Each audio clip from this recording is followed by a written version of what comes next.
नमस्कार, कशिश न्यूज़ में आपका स्वागत है। मैं हूं अनुराग। दोस्त ने दगा दे दिया, दोस्त ने गोली मार दी और सीआरपीएफ जवान की मौत हो गई। जी हां, बिहार के सीआरपीएफ जवान की बात कर रहे हैं जो सुकमा छत्तीसगढ़ यानी जो नक्सल प्रभावित इलाका है वहां पर तैनात था। नक्सलियों की गोली का शिकार तो नहीं हुआ सीआरपीएफ का जवान, लेकिन अपने दोस्त की ही गोली का वो शिकार हो गया। तो ये बड़ी खबर आपको बता रहे हैं। रोहतास से खबर आई है, जहां पर रोहतास का बेटा शहीद हो गया है। हालांकि ये सीआरपीएफ में वो तैनात था और वहाँ पर अपनी ही दोस्त की गोली से उसकी मौत हो गई है। सीआरपीएफ जवान की ही गोली से उसकी मौत हुई है। तो पूरी खबर बताते हैं आपको। ये जो छत्तीसगढ़ के सुकमा में सीआरपीएफ जवान ने अपने ही साथियों पर अंधाधुंध गोली चला दी थी, जिसमें कैमूर के धनजी सिंह जो 35 वर्ष के हैं उनकी मौत हो गई है। नुआव थाना क्षेत्र के एवती गांव निवासी महेंद्र सिंह के पुत्र धनजी 11 नवंबर को अपने गांव वापस आने वाले थे।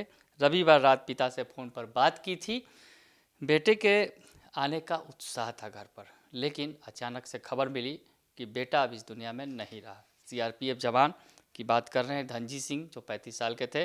वो घर पर आने की तैयारी कर रहे थे। इस बीच ऐसी घटना घटी कि वो इस दुनिया से अलविदा हो गए। तो आपको बताएं कि धनजी सिंह के बारे में। जो मृतक धनजी सिंह हैं 2015 में 50वीं बटालियन के सीआरपीएफ जवान बने थे। उनकी मौत की खबर घर पहुंचते ही चीख पुकार मच गई है। तो जो जानकारी मिल रही है मैं आपको बताएं, धनजी की शादी साल 2014 में रूपा देवी से हुई थी। उनके 2 बेटे हैं। घटना के बाद पत्नी का रो रो का बुरा हाल है। पत्नी को 11 नवंबर को आने का किया वादा उनका अधूरा रह गया। पत्नी से फिर आखिरी मुलाकात नहीं हो सकी जो 11 नवंबर को वो आने वाले थे। और 2 बच्चों के सर से भी पिता का साया उठ गया है।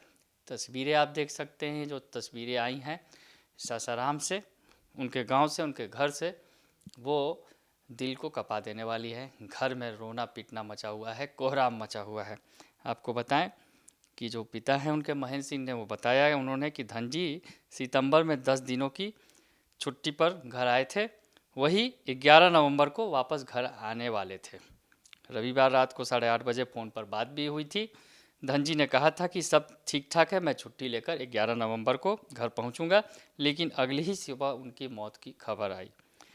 तो महेंद्र सिंह के 3 बेटे हैं। इनमें बेटा जो एक बड़ा बेटा किसान है और दूसरा सीआरपीएफ का जवान जम्मू कश्मीर में तैनात है, और तीसरे नंबर के बेटे थे धनजी यानी सबसे छोटे, जो सीआरपीएफ जवान के तौर पर छत्तीसगढ़ में तैनात थे। बेटे की मौत के बाद घर में कोहराम मचा हुआ है। बच्चों के सर से पिता का साया उठ गया, तो पत्नी से पति छिन गया है और बाप का बेटा चला गया है। घर में कोहराम मचा हुआ है। आपको तस्वीरें दिखाएंगे, आपका भी दिल कांप जाएगा। तो ये बता रहे हैं कि दोस्त ने ही ये गोली मारी थी, जिससे सीआरपीएफ जवान का घर उजड़ गया। तो बने रहिए आप कशिश न्यूज़ के साथ। तमाम खबरों से आपको अपडेट रखेंगे। फिलहाल के लिए इतना ही। धन्यवाद।